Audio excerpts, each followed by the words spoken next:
kuhusu mwito wa Yesu Kristo.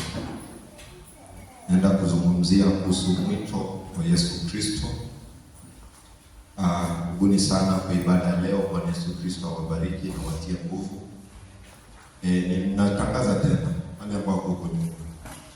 Jeni hapa mbele. Wakina Bishop wako pamoja nasi kwa ibada ya leo. Walienda sehemu za Mombasa kwa ajili ya annual general meeting ya dhehebu ya Faith, region yote ya Faith, ama makanisa yote ya Faith yamekuwa yakikutana kila mwaka kupanga kalenda ya kanisa, na walimaliza vizuri na wakarudi wakaenda kufanya huduma sehemu za Taita Taveta. Wangapi wanakumbuka Bishop Rose Mare? Wangapi wanamkumbuka? Asante.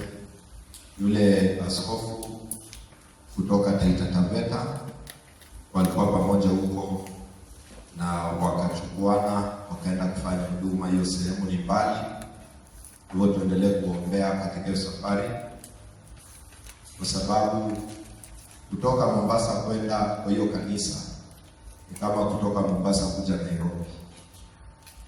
Kwa hiyo ni masaa 8. Ni sawa, kwa sababu wako karibu huko kwa mpaka wa TZ. Kwa hiyo tuombee sana. Wamewasalimia, wametuma salamu zao. Ningependa tuweze kuinamisha vichwa vyetu tupate kuomba. Baba, katika jina la Yesu Kristo tunakushukuru kwa ajili ya mchana wa leo. Jina lako litukuzwe na lipewe sifa.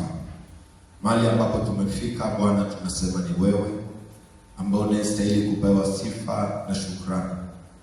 Asante sana Yesu Kristo kwa ajili ya ibada ya leo. Tumefurahia Bwana kuwa katikati ya uwepo wako. Wengi walitamani nafasi, wengine Bwana wako katika starehe, wengine ni wagonjwa wanaumwa, wengine wamezuilika kikazi, mapito na majaribu mengi ambayo yamewashinda hata kufika ndani ya nyumba yako. Lakini kwa sisi ambao tumefika Bwana, tunafaa kujihesabu watu ambao tumebarikiwa, kwa tumefika ndani ya nyumba yako, pale ambapo tutatiwa nguvu mpya, pale ambapo Bwana tutaonekaniwa na wewe na kuwezeshwa. Tunapeana masikio ya kila mmoja wetu Bwana mikononi mwako. Neno lako Bwana linasema kwamba kulikuwa na mkulima aliyepanda mbegu, lakini Bwana kuna ndege ambao waliinuka na kudona zile mbegu wakaziiba. Kuna mbegu ambazo zilianguka kwa mawe, kuna mbegu ambazo zilianguka kwa vichaka ambavyo vimejaa miba, na kuna mbegu ambazo zilianguka njiani zikakanyagwa na watu. Yesu Kristo anasema kwamba hizo mbegu ni neno lako, nao ndege ni shetani ambao wanaiba neno lako. Wengi wanakuja ndani ya nyumba yako, wanalisikia neno, lakini Bwana hawakumbuki chochote. Yesu Kristo, tuepushe na wizi wa ule mwovu shetani anayetunyang'anya. Maandiko yanasema kwamba na mbegu zilizoanguka katika miba Bwana zinasimamia neno lako ambalo limefinywa kwa sababu ya wasiwasi ya yale mambo ambayo yanaendelea duniani. Tusaidie Bwana, mbegu yako ya neno lako ikaanguke kwenye mchanga ulio na rutuba, kapate kukua na kuzaa matunda, na matunda yatakayopendeza, katika jina la Yesu Kristo tunaomba na kuamini. Amen. Bwana Yesu asifiwe. Siku ya leo vile nimesema, nimependa kuzungumzia mwito wa Yesu Kristo ama the call of Jesus.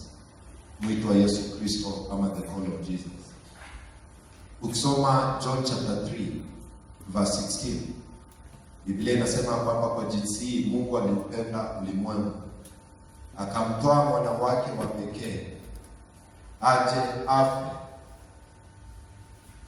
na afufuke, ndiposa yeyote yule atakayemwamini apate uzima na uzima tele. Bwana Yesu asifiwe. Mungu wetu anatupenda na anapenda kila mwanadamu, na ameandaa maisha mazuri na maisha mema kwa ajili ya kila mmoja. Lakini Yesu Kristo kuna mwito ambao anaitana Na mwito wa Yesu Kristo una gharama. Bwana Yesu Kristo asifiwe. Mwito wa Yesu Kristo una gharama. Inaitwa the cost of following Jesus. Na tunaenda kusoma Luke chapter 14. Luke chapter 14 kuanzia verse 25. Luke chapter 14 kuanzia verse 25. Rumia wanafunzi sana, hawana kalamu, hawana karatasi, hawana Biblia, bado wanasoma. Luke chapter 14 verse 25. Biblia inasema, nitasoma kwa Kizungu. Large crowds were traveling with Jesus, and turning to them he said, if anyone comes to me and does not hate father and mother, wife and children, brothers and sisters, yes, even their own life, such a person cannot be my disciple. And whoever does not carry their cross and follow me cannot be my disciple. Suppose one of you wants to build a tower. Won't you first sit down and estimate the cost to see if you have enough money to complete it?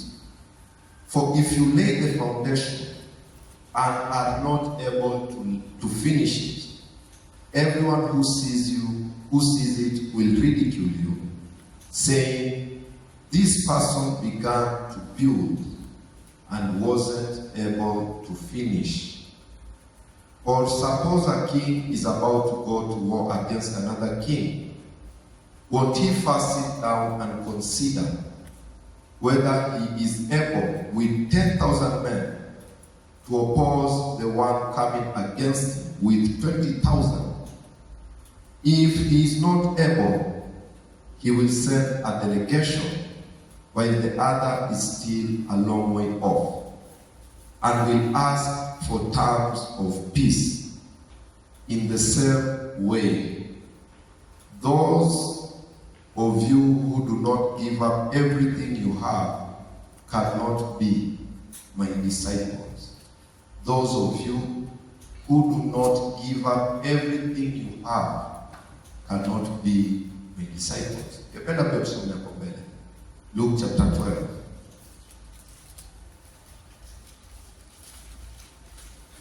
Luke chapter 12. Biblia inasema verse 16. Luke 12 verse 16. And he told them this parable.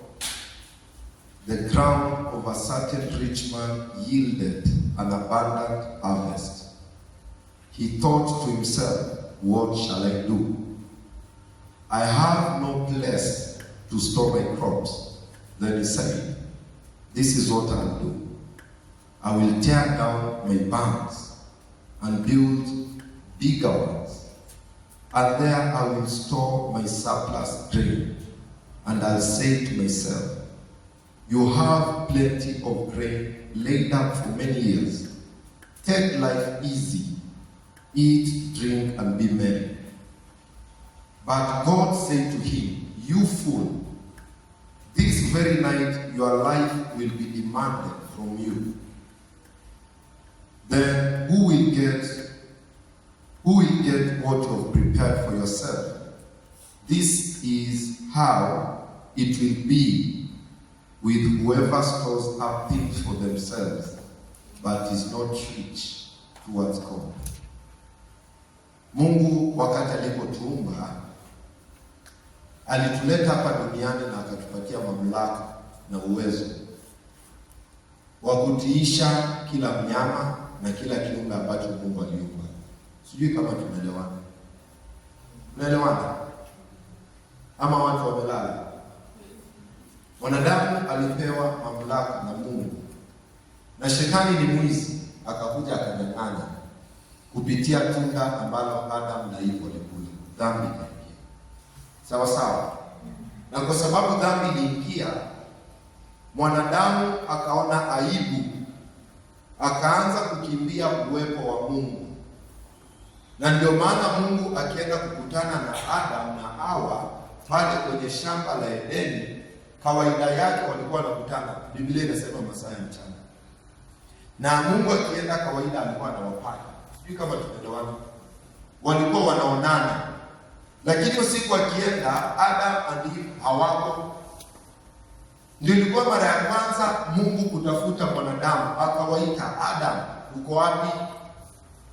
Eve, uko wapi? Wakasema, tulikusikia ukitembea na tukajificha. Kwa nini mmejificha? Kwa sababu tuko uchi. Nani aliwaambia mko uchi? Kwani mlikula lile tunda?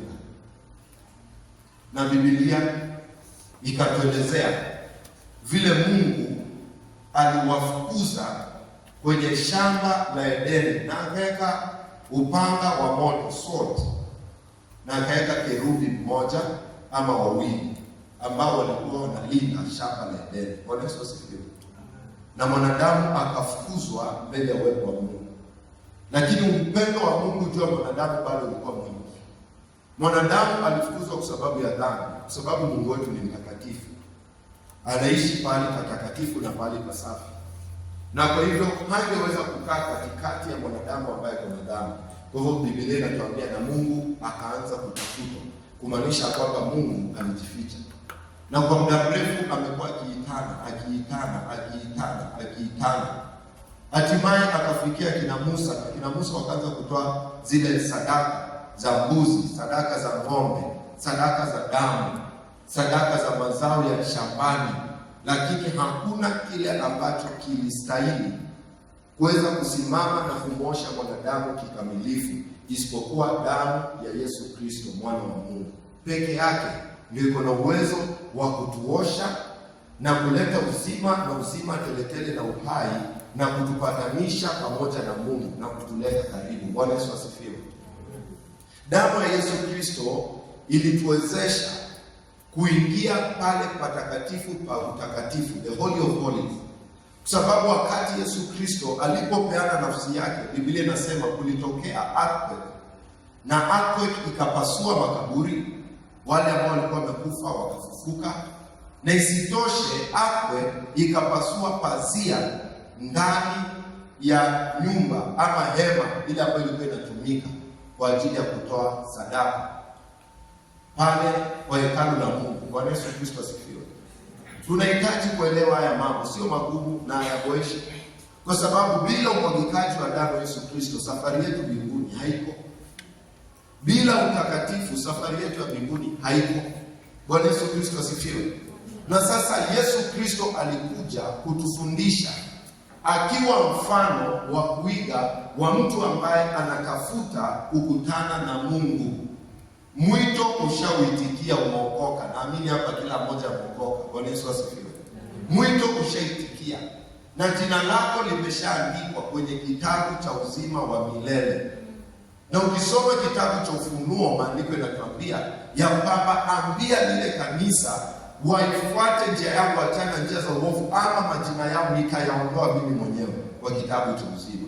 Kwa hivyo sio permanent majina yetu kwa kitabu cha uzima. Wacha tu nikuambie kweli. Bwana Yesu asifiwe.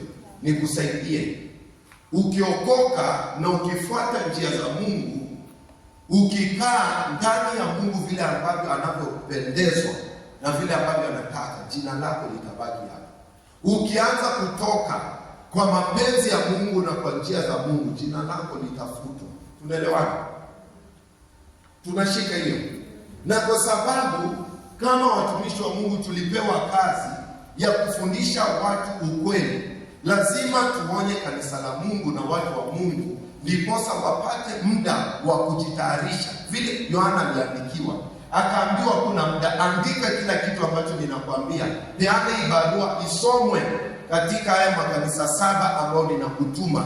Ambia watu waoshe mavazi yao kwa damu ya mwanakondoo, ni wapate wakiwa watakatifu, wakiwa wasafi. Bwana Yesu Kristo asifiwe. Yesu Kristo anakujia kanisa takatifu, anakujia kanisa safi ambalo limetakaswa na damu ya Yesu Kristo, damu ya mwanakondoo. Na sasa Yesu Kristo aliwageukia wanafunzi wake, kwa kila mmoja ambaye ameamua kuwa mwanafunzi wa Yesu Kristo, kwa kila mmoja ambaye ameamua kumfuata.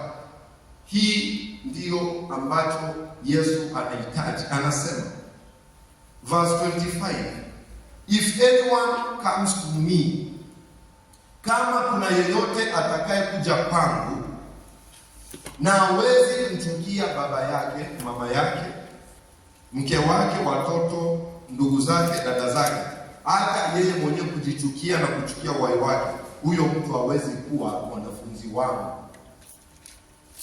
Bwana Yesu Kristo asifiwe. Hamaanishi uende umtukane mzazi, hamaanishi uende utukane watoto, hamaanishi uende utukane mume wako ama mke wako, hamaanishi uende utukane ndugu zako. Kile ambacho anamaanisha ni kwamba hakuna yeyote ambaye ako na uwezo wa kukuingililia wewe na uhusiano wako wa Mungu. Sijui kama tumeelewana.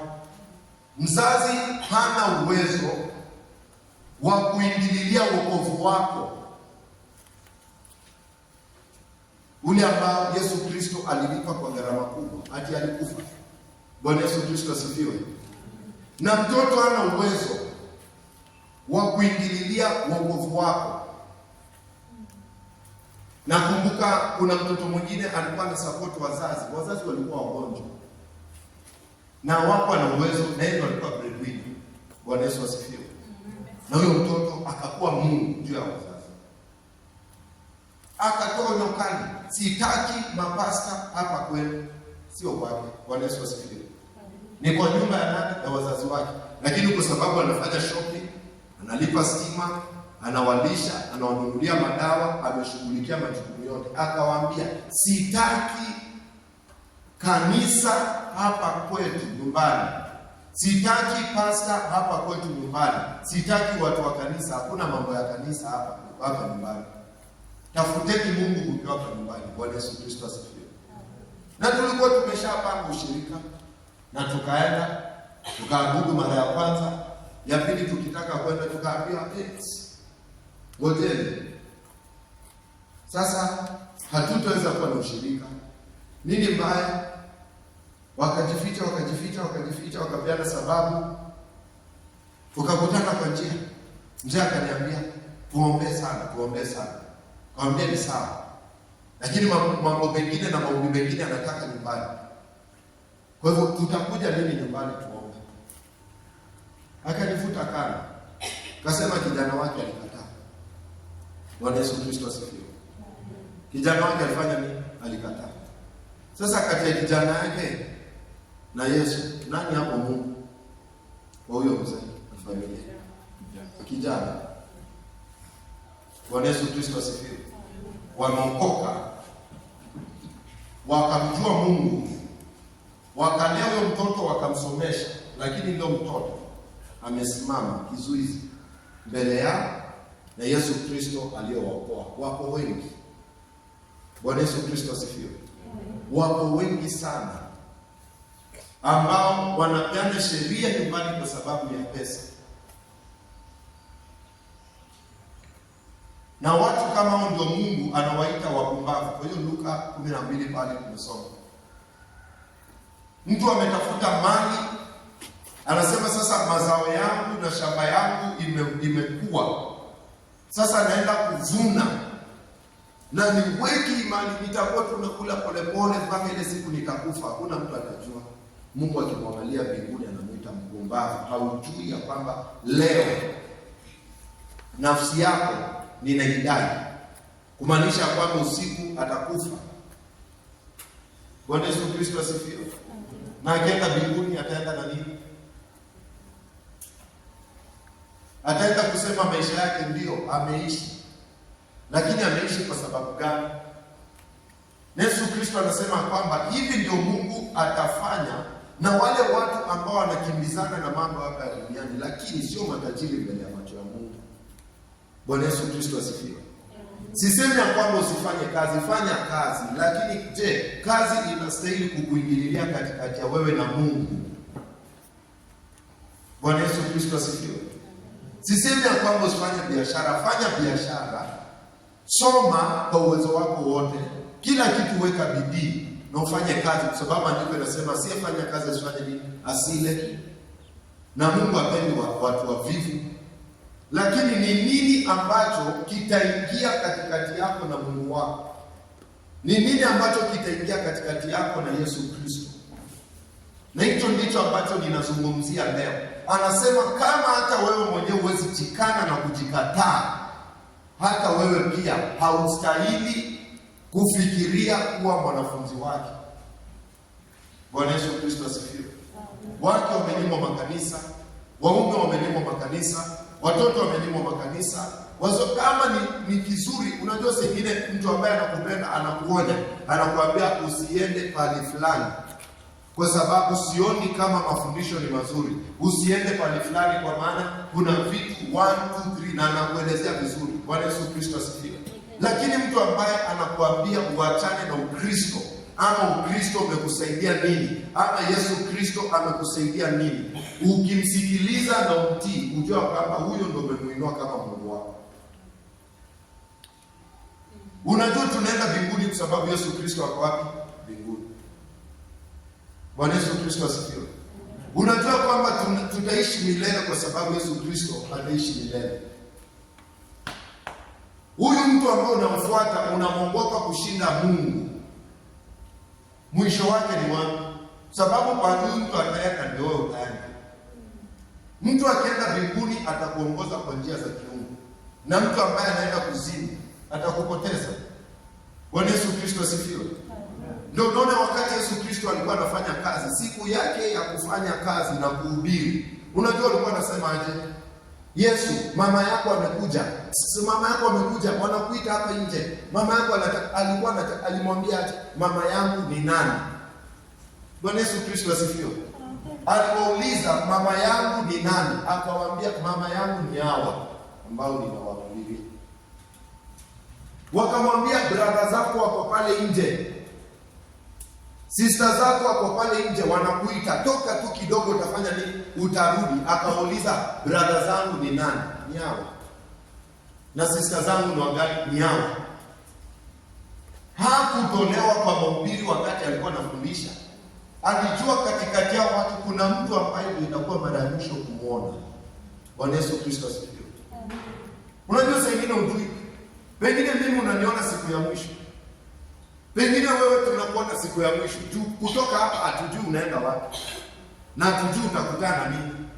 Ile ambayo tunafanya, tunakuombea Yesu Kristo akulinde na akupatie malaika wake na kushindanie.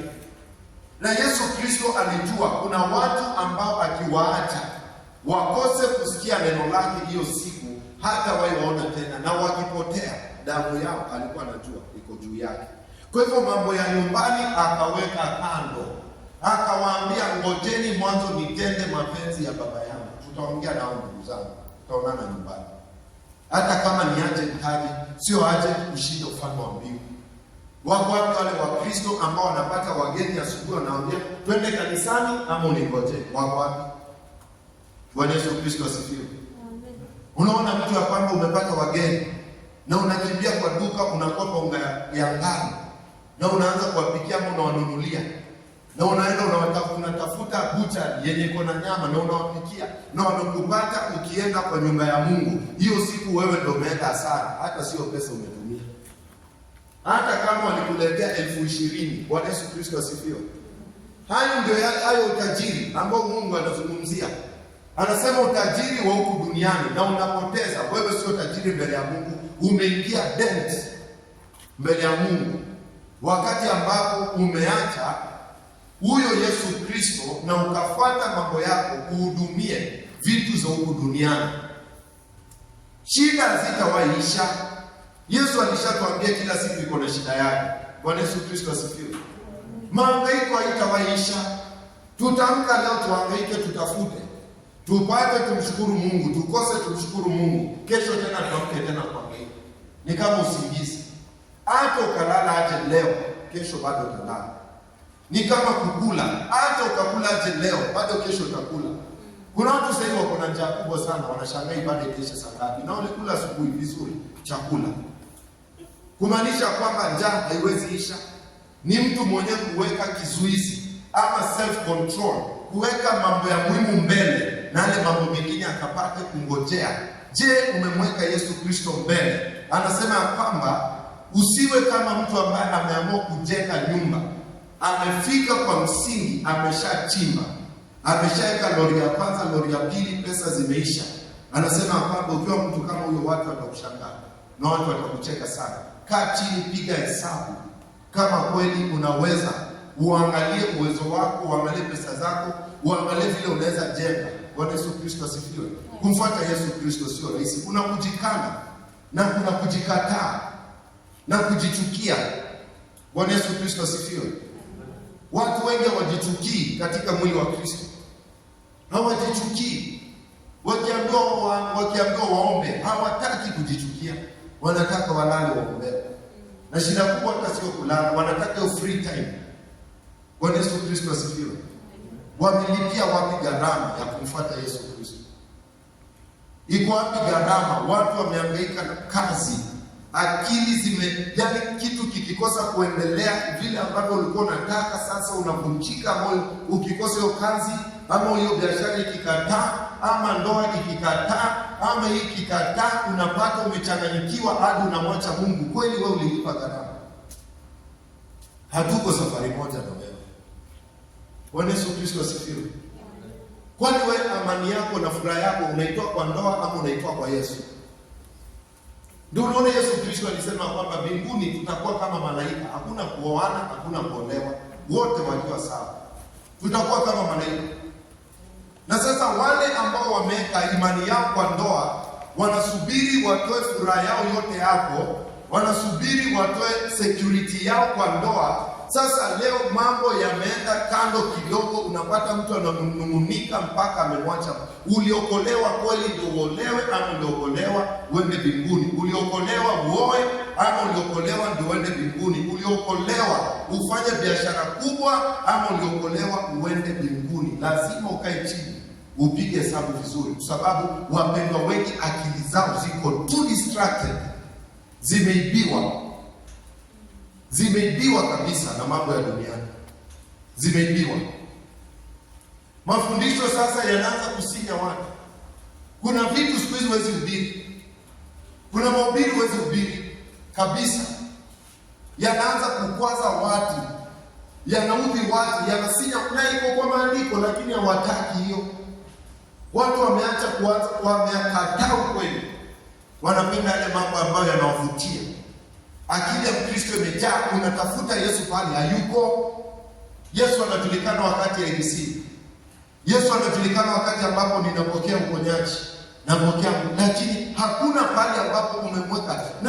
Nani anawaza usiku, analala akisema Yesu nitakufanyia nini? Yesu nitakupatia nini? Mimi umenifia msalabani, ni nini kidogo ambao ninaweza kufanyia? Ni jambo gani ambao Bwana nitatenda kwa ajili ya ufalme wako na kwa ajili ya kazi yako? Bwana Yesu Kristo asifiwe.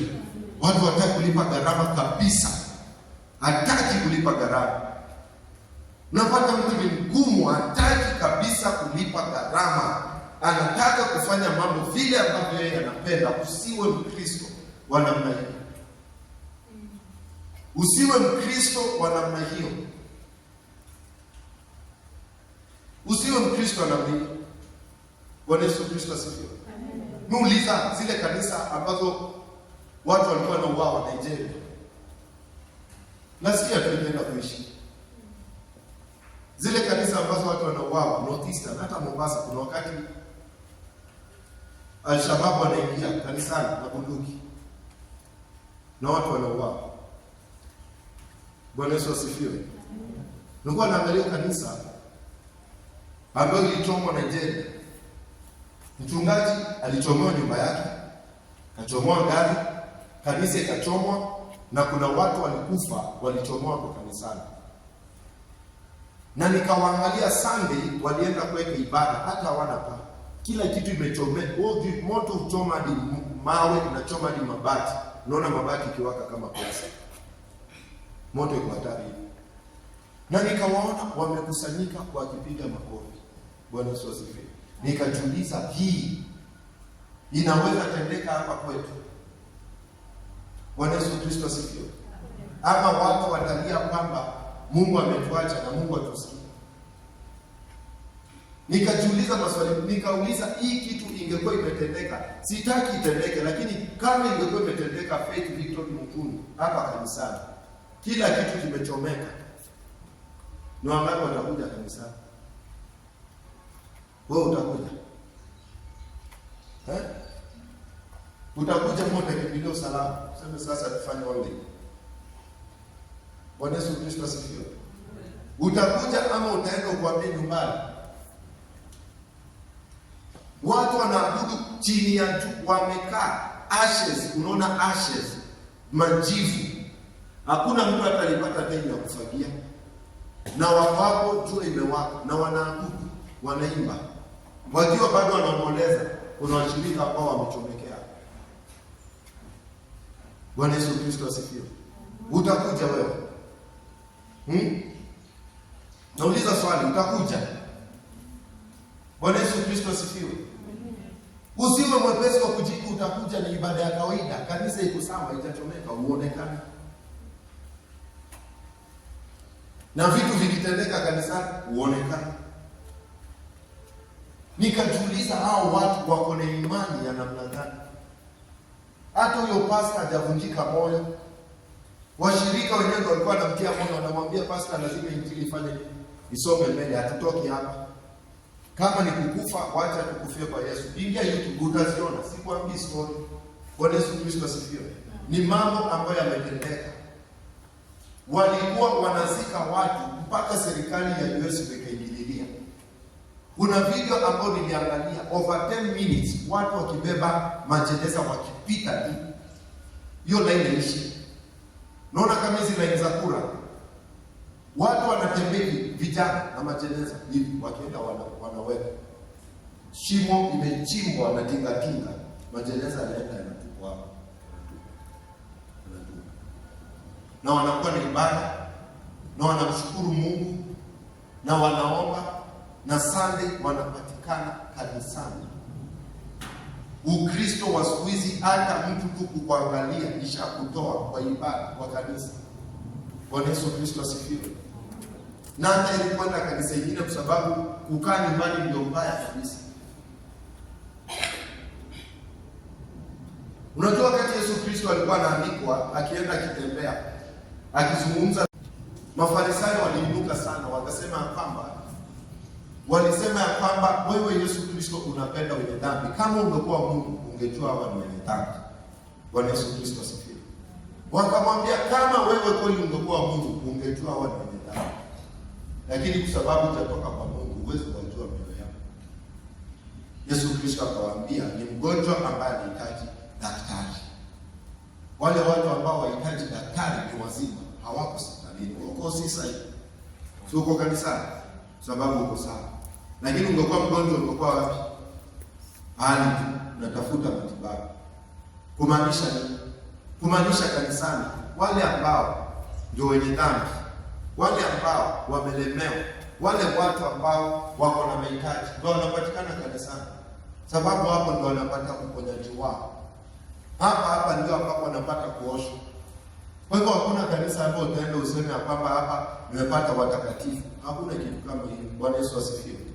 Wale ambao wanahitaji kufundishwa neno, wale ambao wanahitaji kujazwa, wale ambao wanahitaji kutiwa nguvu, wale ambao wanahitaji kukanywa, kuonywa, kubarikiwa, wote ni kundi moja limekusanyika liko kanisani, linahitaji Mungu. Kwa hivyo kila mtu anahitaji nani? Mungu. Bwana Yesu Kristo asifiwe. Kwa hivyo ukitembea na ukiinteract na wapendwa hapa kanisani, kabla ya kuongea, kabla ya kufanya mambo mengi, muangalie huyu dada ama ndugu ama mzee ama mama ama mtoto, umwangalie kama mtu ambaye anatafuta nani? Mungu. Na wakati ambapo unapokwazwa, na wakati ambapo unapokosewa, muangalie kama mtu anahitaji Mungu, kama vile wewe umekuja wapi? Kanisani. Na ndio maana maandiko yanasema kwamba vumilianeni nyinyi kwa nyinyi. Watu ambao hawawezi vumiliana, je, wako tayari kujikana na kujikataa na kumfuata Yesu Kristo? kama mtu hayuko tayari kusema pole wakati ambapo anapokosa, kama mtu hayuko tayari kutubu wakati ambapo anapokosea Mungu, kama mtu hayuko tayari kuvunjika mbele ya Mungu wakati ambapo amekuja kwa uwepo wake, je, huyo mtu yuko tayari kupoteza uhai wake? Kama huko tayari kupoteza uhai, je, ya mambo mengine ya juu tutayafanya namna gani mapema? Bwana Yesu Kristo asifiwe. Tutayafanya namna gani? Sababu anasema whoever does not carry their cross and follow me cannot be my disciple. Yoyote ambaye hatabeba msalaba wake. Ukristo ni ngumu. Uko na msalaba wa kubeba. Bwana Yesu Kristo asifiwe. Kuna mambo mengi ya kujikana, kuna mambo mengi ya kukataa. Ni msalaba ambao unabeba, na msalaba ule ambao Yesu Kristo alibeba au kupigwa randa, ilikuwa miti tu ambayo inapasuliwa na inaunganishwa. Na Yesu Kristo akibeba inampasua huku, inamuumiza kabisa. Ni mzigo. Ukristo ni mzigo. Mzigo wa kutembea ukinyenyekea, mzigo wa kukaa kimya wakati watu wanakuinukia, wakati uko katika mabishano unakaa kimya, wakati unapotukanwa na kuongelelewa mambo ya uongo. Mzigo na kubeba msalaba ni kukaa kimya na kuomba. Msalaba ni kusamea watu ambao waliokukosea. Msalaba ni kujitenga, kujipeana kwa kazi ya Mungu. Tuko na watu wengi sana kwa nyumba ya Mungu hawafanyi kazi yoyote. Hizi viti hazikujisafisha. Bwana Yesu Kristo asifiwe. Kuna mtu aligaramika akabeba msalaba, akakuja akasafisha. Kuna wale ambao wanachota maji, kuna wale ambao wanaleta tissue paper, kuna wale wanaleta sukari, kuna wale wananunua maziwa. Yaani kazi kwa nyumba ya Mungu haishi. Msalaba utakugharimu sana. Msalaba ni mzito na utakufanya utembee polepole, lakini Wakristo wako hapa hawataki kubeba chochote. Soma Matthew chapter 11 verse 28 vizuri. Yesu Kristo anasema, come to me all you are weary and burdened and I shall give you rest. Bwana Yesu Kristo asifiwe. Anasema nitachukua mizigo yenu na niwapatie mzigo wangu ambao ni mwepesi. Sijui kama tunaelewana. Nitawapatia mzigo wangu. Mzigo wa kazi ya Mungu, nataka uamini, ni mwepesi kushinda mzigo ambao shetani atakupatia, hata kama ni kadogo aje. Bwana Yesu Kristo asifiwe. Hata kama ni kadogo aje.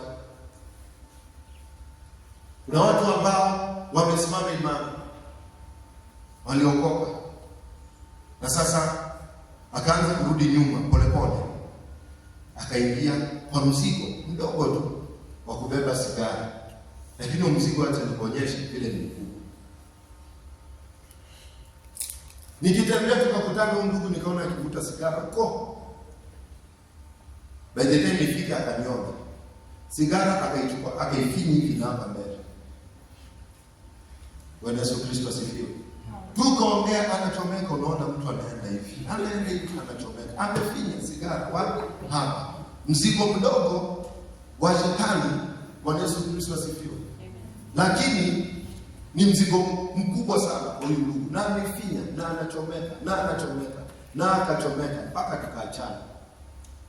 Bwana Yesu Kristo asifiwe.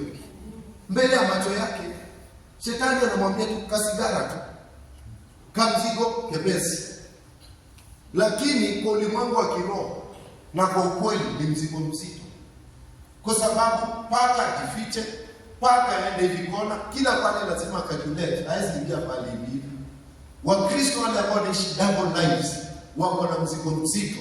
Wale ambao hawajaachana na pombe, huko Machakos anataka anapiga hesabu. Bishop anatumiaga njia akipita na gari, akitembea kwa anapita. Kwa hivyo mtu anatafuta, anaweka map, aingie ile bar ama anunue pale ambapo pombe, pale ambapo mchungaji zipitia ama mshirika. Bwana Yesu asifiwe.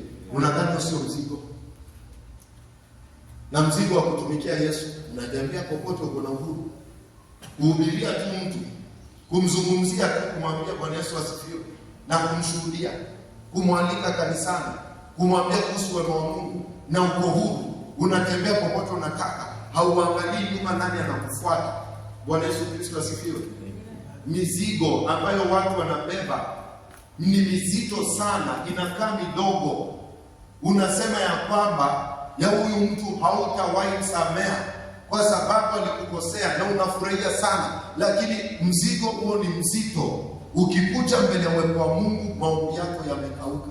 Watu wanaomba, kila mtu anaomba, kila mtu anaomba, wewe unaachwa tu, unashangaa kwa sababu uko na grudge na kwa sababu umekasirika. Mzigo mdogo sana kwa shetani, lakini mbele ya Mungu na kwa ukweli ni mzigo mkubwa.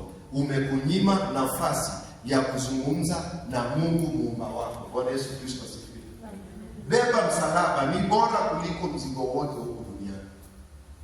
Mambo nyingi ambazo zinaitwa starehe ni mizigo. Vitu vingi hapa duniani watu wana celebrate kama starehe. Hakuna starehe. Bwana Yesu Kristo asifiwe. Hakuna starehe hapa duniani. Yote ni mizigo mizito ambayo inasumbua watu. Beba msalaba, kuwa na mzigo wa maombi, uombee watu wasaidike, uombee familia zikombolewe, uombee watu wa kwenu upate upendo, wakapate kuokoka. Huyo mtu ambaye unataka kumbadilisha atabadilishwa na maombi. Wewe na uwezo wako hauwezi, hata ukamzungumzia namna gani. Wakati ambapo Mungu anasema tukiwa na imani ndogo tunaweza hamisha na kuamrisha mlima ukang'oke, sio sisi tunaenda kuibeba. Bwana Yesu Kristo asifiwe. Kuna mtu ako na uwezo wa kubeba mlima, lakini ukiomba Mungu mwenye uwezo wa kubeba mlima, yeye mwenyewe atafanya nini? Atauhamisha.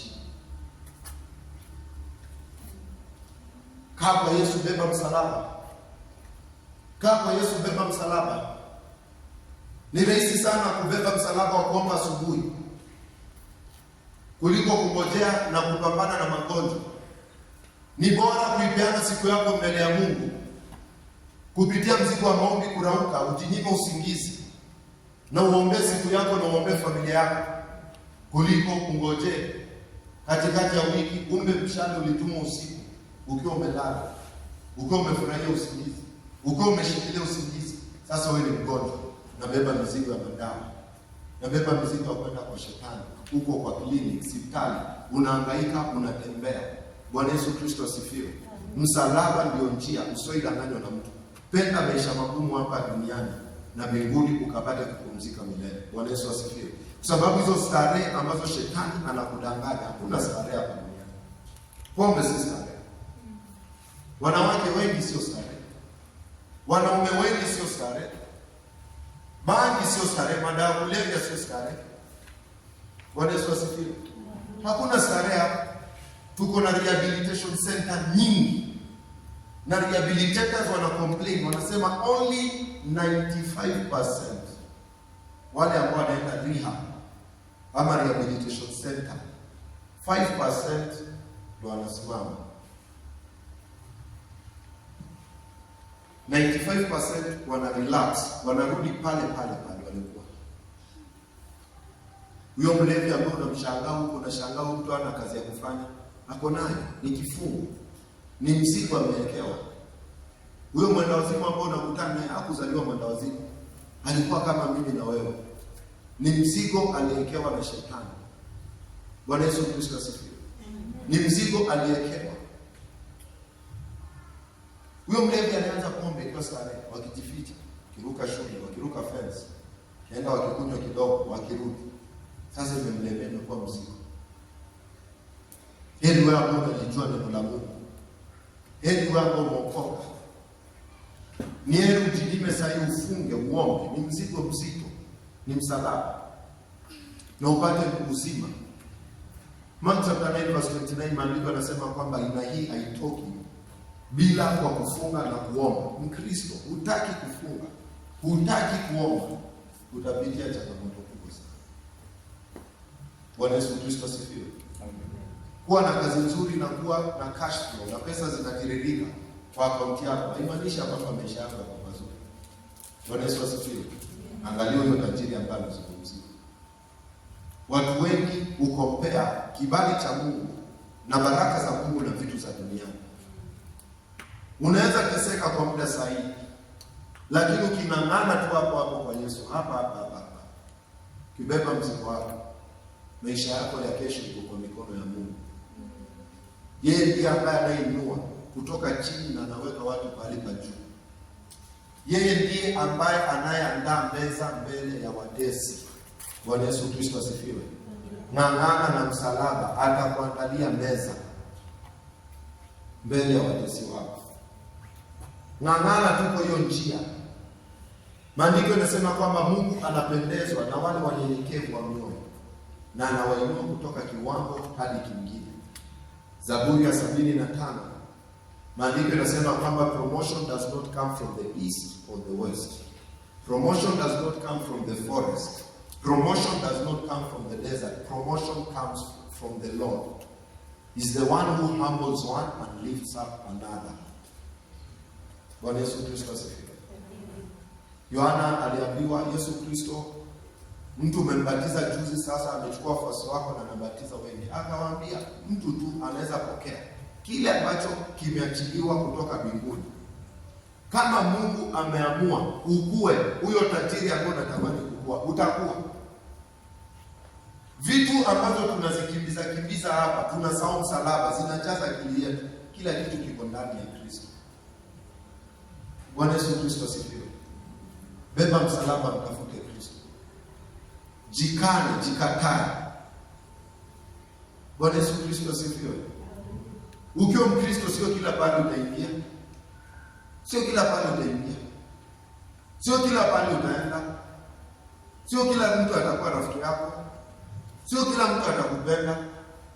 Wengine wametaka kupendwa kabisa kushinda kusimamia kweli. Bwana Yesu asifiwe. Hata ukajiweka chini, watu wakukanyana. Sasa wewe mwenye unataka kufurahisha watu ukwaze Mungu, ukajiweka hivi chini, watu wakukanyana, watakukanyaga hilo kwambie bado uko fulani. Bwana Yesu Kristo asifiwe. Wakwambie bado uko fulani, uko na mfupa, uko na kitu inaweza mtega. Hauwezi furahisha moyo wa mwanadamu yeyote. Hauwezi. Bwana Yesu Kristo asifiwe. Ukipeana, ukianza kuwa mtu wa kutoa na kusaidia mayatima, utaanza kuitwa show. Bwana Yesu Kristo asifiwe. Utaitwa show. Utaamua unapeana ndio uonyeshe watu wewe ni tajiri. Unapeana kwa sababu uko na majini, unataka kutoa watoto wenyewe kafara. Kuna jamaa mmoja anaitwa Obina. Kuna kijana mmoja alikutana na yeye. Na huyo kijana akamsupport. Sasa wakaenda hadi petrol station, akajazia kijana pikipiki yake mafuta full tank. Wakaachana. Baadaye kumbe hiyo pikipiki ikaenda ikaua huyo kijana. Watu wakaanza kusema, wewe sasa umetoa kafara. Unajua nisema kuanzia leo hakuna mtu ataisaidia. Wale watu wote ambao walikuwa wameamua kuwasaidia akawaacha. Na kuna watu wengi ambao walikuwa wanawasaidia, lakini watu wakamtafutia kosa moja. Bwana Yesu Kristo asifiwe. Na wakamwekelea mzigo na akasema hata wahi saidia mtu yoyote. Kwa sababu moyo wa mwanadamu uridhiki. Na ukikosa kusaidia watu unaambiwa wewe ni mgumu. Ukisaidia watu unaambiwa wewe ni show. Hakuna pahali ambapo unaweza ridhisha mwanadamu yoyote. Ni wewe utafute kumpendeza Mungu.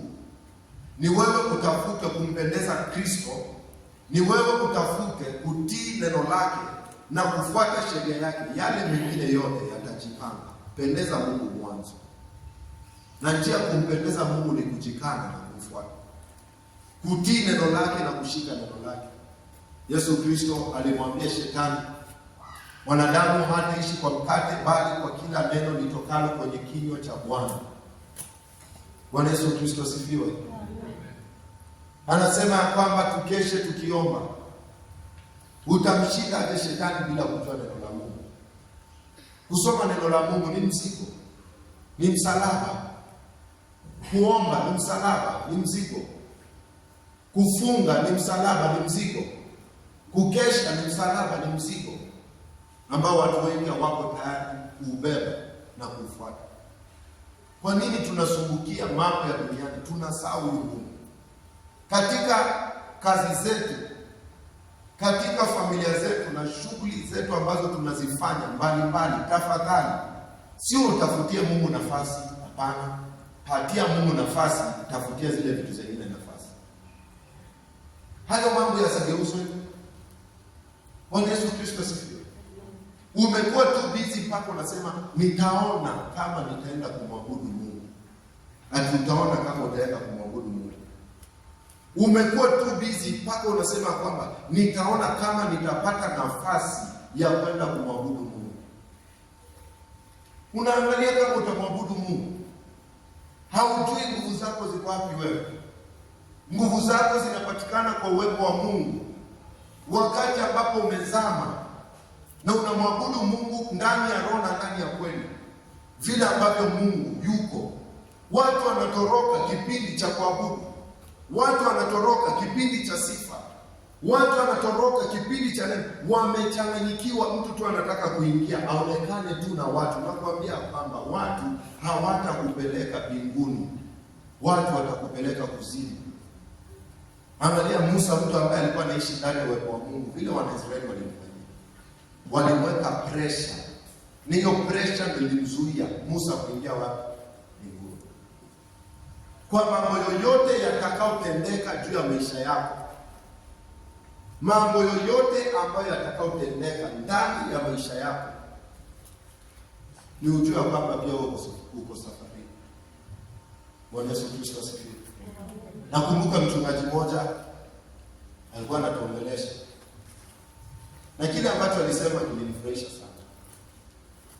Yeye alisema hataelekea kama Musa vile Wanaisraeli walimzuia kwenda mbinguni. Ilifika pale washirika walimsukuma, wakamsukuma, akafika mwisho. Kaenda kanisani, apeana tangazo. Akaelezea story yake, akaelezea mema ya Mungu, na akaelezea kwamba pia yeye ameokoka, yuko safarini kwenda mbinguni. Kwa hivyo wale wazee na wale wamama na mtu yoyote ambaye anataka kuja kuongoza hiyo kanisa yuko tayari akuje, waache kuvunja kanisa na kuisengenya na kuiongelea mabaya. Akawaambia wakuje, ako tayari kuwapatia microphone. Yeye akae chini ya kwa mshirika, kwa maana pia anaenda wapi? Mbinguni. Na nikasema kweli huyu ni mtu ambaye amejitolea na ameamua. Kwa sababu hakuona huduma kama jambo la kupigana. Akasema huduma, kweli huduma ndio itanizuia mimi kwenda mbinguni? Hapana. Huduma haikumzuia yeye kuingia mbinguni. Alikuwa tayari ready kusarenda kila kitu, yeye mwenyewe ajikane amfuate Yesu Kristo, kwa sababu kabla ya kuwa mchungaji, mwanzo yeye ni Kristo ambaye ameokoka. Bwana Yesu Kristo asifiwe. Kabla wewe kuwa mwanafunzi, mwanzo wewe ni Kristo ambaye umeokoka. Kabla ya kuwa mke wa mtu, mwanzo wewe ni Kristo ambaye umeokoka. Kabla ya kuwa mume wa mtu, wewe ni Kristo ambaye umeokoka. Kabla ya kuwa mzazi ama mtoto, mwanzo jambo la kwanza wewe ni Kristo ambaye umeokoka. Maisha yako na Mungu ni nyinyi wawili mkiwa binafsi. Hakuna mtu wa tatu ambaye atakuingililia. Hakuna mchungaji ambaye atakaye kuombea wewe ufike mbinguni. Anaweza kuombea Mungu akuepushe majaribu.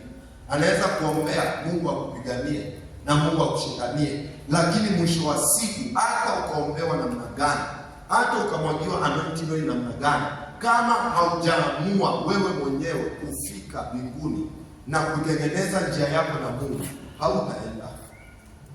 Na hakuna mtu ambaye atakuingiza. Sijui kama tunaelewana. Hakuna mzazi ambaye anaweza kuongelelea. Wazazi huongelelea watoto siku ya harusi. Naenda kwa ule mtu mwenye anapakua, namwambia huyu alikuwa huko nyuma ya line, mpakulie anaekewa chakula anaekewa. Siku ya matanga na mazishi, mzazi anaweza kuongelelea mtoto anaekewa. Mzazi anaweza kuongelelea mtoto hata shuleni, akachukuliwa hata kama alikuwa amechelewa, hata kama hana uniform. Mzazi anaweza kuongelelea mtoto hosi. Anaweza kuongelelea mtoto hadi akaingizwa kazini. Lakini hawezi kuongelelea mtoto akaingizwa mbinguni. Hawezi. Hata ukajuana na president mgani hapa mbinguni, hakuna connection, ni wewe na Mungu wako. Hata kama unajuana na nani hapa duniani, hakuna jina la mtu yote ambaye linafikia jina la Yesu Kristo. Ndio jina ambalo limeinuliwa peke yake na limetukuka. Mambo ya kiungu hayafanyi kazi kama mambo ya mbinguni. Mambo ya mbinguni yanafanya kazi tofauti sana na ni ya kiungu, na iko katika kiwango cha juu. Duniani unaweza omba yoyote kaachiliwa, konga yoyote ukaingia kazini, ukaongana ukaingizwa shule, ukaongana ukaingizwa sehemu yoyote, lakini mbinguni hakuna kuongana. Bwana Yesu Kristo asifiwe. Ni wakati watu ambao watakaa chini na kupiga gharama na kukalculate vile Yesu Kristo anasema. Ukae chini upige calculation, jiulize, hii misingi ya Ukristo ambao nimejenga inanipeleka wapi? Bila kuweka mzazi karibu, bila kuweka rafiki yako, bila kuweka ndugu, bila kuweka mchungaji, bila kuweka, sababu kuna watu ambao hufanya vitu kwa sababu ya mchungaji, na kuna watu hufanya vitu kwa sababu ya mzazi. Nataka tukae chini tujioji, mimi nikae chini na wewe ukae chini ujioji, ujiulize, mimi vile ambavyo niko sahihi, Yesu Kristo akirudi naenda wapi? Ni njia gani hiyo ambayo niliacha nilikuwa nafanya kitambo? Nilikuwa namtafuta Mungu kwa njia gani? Umeenda pale Nairobi, watu walikuwa, wewe unainua mkono, unageuka nyuma, unapata kumbe ni mimi nainua mkono. Ukaanza kujifundisha kuteremsha mkono wakati watu wanaabudu. Sababu ibada za Nairobi nito, nakwambia ukweli, nito pita hapa makutano tofauti sana, tofauti kabisa na zamani. Watu wanaabudu wakiwa wame pocket. Bwana Yesu asifiwe. Wachungaji, viongozi wana pocket tu, wanatembea hivi, wana pocket tu, wako kwa nyumba ya Mungu. Wewe ulikuwa umeshazoea kuabudu ukiinua mikono, ulikuwa umeshazoea kuinama chini, unaomba na unazama, na umefika pale ukaangalia mtu ukaona, kumbe sio lazima nifanye hizi vitu. Ama mtu alikuhubiria akakwambia sio lazima ulie, sio lazima uinue mikono, sio lazima ufanye hizi vitu. Leo ndio watu wameanza kutoka kwa njia za Mungu. Watu wameentertain mafundisho ambayo yanawapendeza, wakaacha mafundisho ya Yesu Kristo. Kuna hapa pale Yesu Kristo ameidi mtu gani? Some Luke chapter 12. Tukimalizia Luke chapter 12, hiyo tumesoma, nataka tuingie ndani. Luke chapter 9 verse 57. Luke chapter 9 verse 57. As they were walking along the road, a man said to him, I will follow you wherever you go. Jesus replied, foxes have dens, and birds have nests, but the Son of Man has nowhere to lay his head. He said to another man, follow me. But he replied, Lord, first let me go and bury my father. Jesus said to him, let the dead bury their own dead, but you go and proclaim the kingdom of God. Still another said, I will follow you, Lord, but first let me go back and say goodbye to my family. Jesus replied, no one who puts a hand to the plow and looks back is fit for service in the kingdom of God. Subtopic yake ni the cost of following Jesus. Watu wengi waliadmire maisha ya Yesu Kristo. Hata mimi nikisoma Biblia huwa ninapendezwa na maisha ya Yesu Kristo. Kwani upendezwe vile anaponya? Na ananani kuponya watu? Anaambia mtu nenda, imeshatendeka. Kwa hivyo wengi wakafurahia na wakasikia neno lake na wakaamua kwamba watamfuata. Yesu Kristo anatuambia, ndugu mmoja akamfuata, akamwambia, Bwana, nimeamua mimi kukufuata. Yesu akamgeukia, akamwambia, mbweha wako na mashimo ya kulala, ndege wako na viota vya kulalia, lakini mimi mwana wa Adamu, mimi mwana wa Mungu, sina nyumba. Bwana Yesu Kristo asifiwe. Si leo inuka, hubiri neno la Mungu. Unajua watu watakwambia, mtu ambaye hana nyumba anatuambia nini? Mbona Mungu asimpe nyumba mwanzo? Bwana Yesu Kristo asifiwe. Wewe hebu jiulize, leo Yesu Kristo amekuja duniani, kweli wewe ungemfuata? Bwana Yesu Kristo asifiwe. Hakuna pahali kwa maandiko Yesu Kristo alijenga nyumba, na anamwambia vizuri, hata wanyama wa kichakani wako na nyumba, lakini mimi sina. Kwa hivyo kama unanifuata ndio upate baraka za nyumba, hapa hauzipati. Utapata baraka za uzima wa milele. Yesu Kristo angekuwa leo kweli, mimi nauliza, mimi hata ninajiuliza mimi mwenyewe, hata si wewe. Mimi leo Yesu Kristo angekuja duniani, mimi binafsi, je, mimi ningemfuata?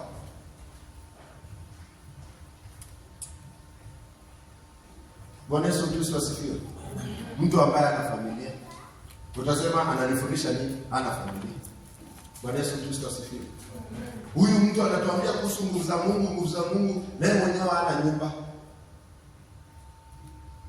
Watu wametembea na macho ya kimwili, na ndio naona watu wako kwa shida.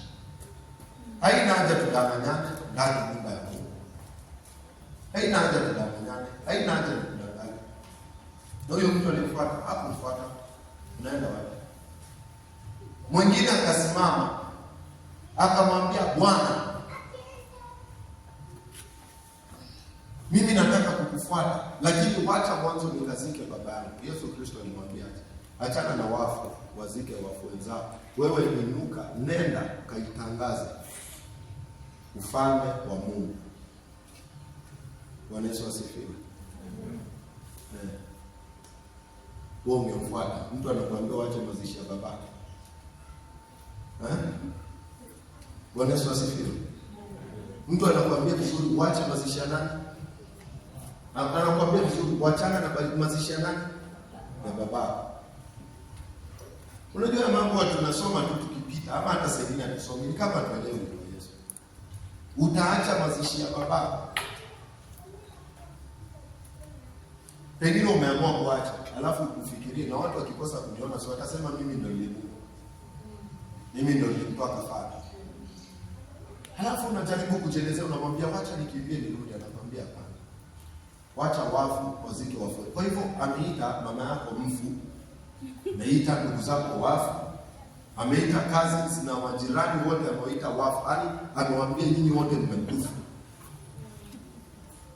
Bwana Yesu Kristo asifiwe. Wewe si utabeba mama. Wewe unadhani Mafarisayo pekee walikuwa wanabeba mama, wanataka kumpiga. Bwana Yesu asifiwe. Utabeba mama kama unatumia mambo ya kimwili. Na hakumfuata, na kurudi kumfuata. Mwingine wakakutana akamwambia, Bwana, mimi nataka nikufuate. Akamwambia twende sahihi. Akamwambia ngoja, wacha niende niage familia.